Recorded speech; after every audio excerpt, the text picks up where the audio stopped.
अगर मैं आपसे कहूँ कि आपको 5 दिनों तक लगातार जागना है, उसके लिए आपको एक बहुत अच्छा जो है प्राइज़ मनी मिलेगी, तो क्या आप जाग पाएँगे? वेल आई नो कोई भी नहीं जा सकता लगातार 5 दिन तक, सब जानते हैं कि इट्स नॉट पॉसिबल। आज की मेरी इस वीडियो में मैं आपको ऐसी एक लड़की की स्टोरी सुनाने वाली हूँ, जिससे आपको साइंस के बारे में काफ़ी रोचक तथ्यों के बारे में पता चलेगा और जो हमारी ह्यूमन बॉडी है उसकी क्या लिमिटेशंस है उसके बारे में आपको पता चलेगा। वेल फ्रेंड्स, बात है 1961 की। रैंडी गार्डनर, जिनके पापा जी जो थे वो मिलिट्री में थे और उनका जनरली ट्रांसफ़र जो है एक शहर से दूसरे शहर होता रहता था। ऐसे में रैंडी को भी अपने स्कूल भी चेंज करना पड़ते थे, बहुत सिटीज़ चेंज होती थी, उसके स्कूल चेंज होते थे, लेकिन एक जो चीज़ है जो कभी नहीं बदली थी वो था रैंडी का साइंस के प्रति जो लगाव था, साइंस के प्रति जो उसका डेडिकेशन था। वो कोई ना कोई नई लैबोरेटरी, कोई ना कोई नई जगह ढूंढ ही लेते थे। उसके बाद जब रैंडी को एक स्कूल प्रोजेक्ट मिला तो उन्होंने साइंस के स्कूल प्रोजेक्ट को कुछ ज़्यादा ही सीरियसली ले लिया। उस स्कूल प्रोजेक्ट में ह्यूमन बॉडी की जो लिमिटेशंस है उस पर वर्क किया जा रहा था। यहाँ पर एक डीजे था जिसने 10 दिन लगातार ना सोने का रिकॉर्ड बनाया हुआ था और अब रैंडी को जो है रिकॉर्ड बनाना था 11 दिन लगातार ना सोने का। बहुत ही इंटरेस्टिंग ये स्टोरी है, आपको भी सुन के लग रहा होगा कि क्या 11 दिन रैंडी बिना एक भी पलक झपकाए जाग पाए होंगे। वेल फ्रेंड्स, मैं आपको बताऊं कि ये काम रैंडी अकेले तो नहीं कर सकते थे। ऐसे में उन्होंने अपने 2 फ्रेंड्स की मदद ली। उनके 2 फ्रेंड्स का काम बस यही था कि वो रैंडी को सोने नहीं देते थे। उनका काम बस इतना था कि उन्हें रैंडी को सोने नहीं देना है। वेल, एक फर्स्ट डे जो है वो शुरू हुआ और हंसते खेलते निकल गया। एक दिन तो हम भी आसानी से जाग जाते हैं। 2 दिन 3 दिन फ्रेंड्स से बात करते करते रैंडी ने रात काट के गुजार दी। लेकिन असली मुसीबत और असली टेंशन शुरू हुआ चौथे दिन। रैंडी को चौथे दिन के बाद से कुछ अजीब चीज़ें उनके साथ होने लगी, क्योंकि रैंडी जो थे वो 4 रातों से सोए नहीं थे। उन्हें लगने लगा था कि कभी उन्हें लगता था कि उनके जूतों में मकड़ियाँ घुस गई हैं, तो उन्होंने अपने जूते उतार कर फेंक दिए। वे अचानक एक कन्फ्यूज़न भरा व्यवहार करने लगे थे। उन्हें समझ नहीं आ रहा था कि वे खुद क्या कर रहे हैं। उन्होंने अपने साथियों को जो उनकी हेल्प कर रहे थे उन्हें भी बेवजह चिल्लाना शुरू कर दिया था। और ये शुरुआत थी दोस्तों।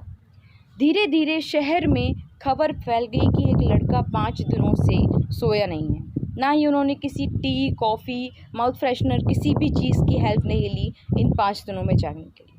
बात धीरे धीरे फैली और यहाँ पे रैंडी का जागना शुरू ही था, लेकिन रैंडी की ये जो एक्सपेरिमेंट था उनके लिए काफ़ी भारी पड़ता हुआ दिखाई दे रहा था, क्योंकि 5वें दिन से उन्हें कुछ ऐसी ऐसी चीज़ों का अनुभव होने लगा था। उनका जो व्यवहार था वो पूरी तरह बदल चुका था। ऐसे में उनके दोस्तों ने उन्हें अंदर ही बंद करके रखा था, लेकिन फिर भी रैंडी को लगता था कि घर के अंदर से ही उन्हें एक पूरा आदमी और ट्रैफिक सिग्नल दिखाई देता था।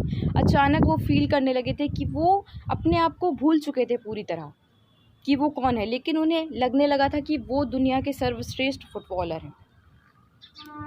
और देखा जाए तो फ्रेंड्स, शारीरिक रूप से जो थे रैंडी बिल्कुल स्वस्थ थे, लेकिन मानसिक रूप से उनकी हालत जो है वो इस तरह कुछ होने लगी थी।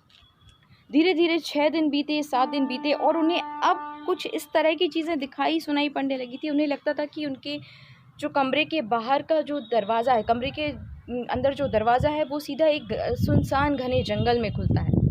ये बातें जब और ज़्यादा फैली कि एक लड़का 5-6 रातों से सोया नहीं है, वो पूरा दिन रात जाग रहा है, तो एक साइंटिस्ट, विलियम नाम के एक साइंटिस्ट थे, जिनकी जो शोध है, जिनका जो प्रैक्टिकल है, एक्सपेरिमेंट है, उनका एक्सपेरिमेंट भी नींद को लेकर ही चल रहा था। ऐसे में उन्होंने रैंडी की हेल्प करने का सोचा। 6 दिन जागने के बाद भी रैंडी ने विलियम की हेल्प लेने के लिए हाँ कर दी। और फ्रेंड्स, यहाँ से विलियम के पास अब बचे हुए थे 3 दिन, जो उन्हें अपना रिकॉर्ड कायम करने के लिए ज़रूरी थे। 3 दिन उन्होंने जागा और उन्होंने ये रिकॉर्ड जो है बनाया भी, उसके लिए भी सैल्यूट हिम। लेकिन उसके बाद जो है गवर्नमेंट ने इस तरह के जो भी रिकॉर्ड्स हैं उनको उनके बनाने पर बैन कर दिया था। रैंडी को तुरंत हॉस्पिटल ले जाया गया। 4 दिनों के बाद, पूरे 11 दिनों के बाद वहाँ पे डॉक्टरों ने भी उन्हें स्वस्थ घोषित कर दिया।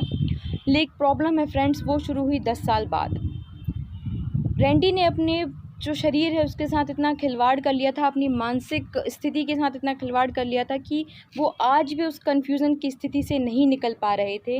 उनका माइंड आज भी उस कन्फ्यूज़न भरी स्थिति में था। रात को 3-4 बजे के पहले वो नहीं सो पाते थे और आज भी कई बार उन्हें कुछ अलग अलग तरह के ख़यालात जो हैं वो परेशान करने लगे थे।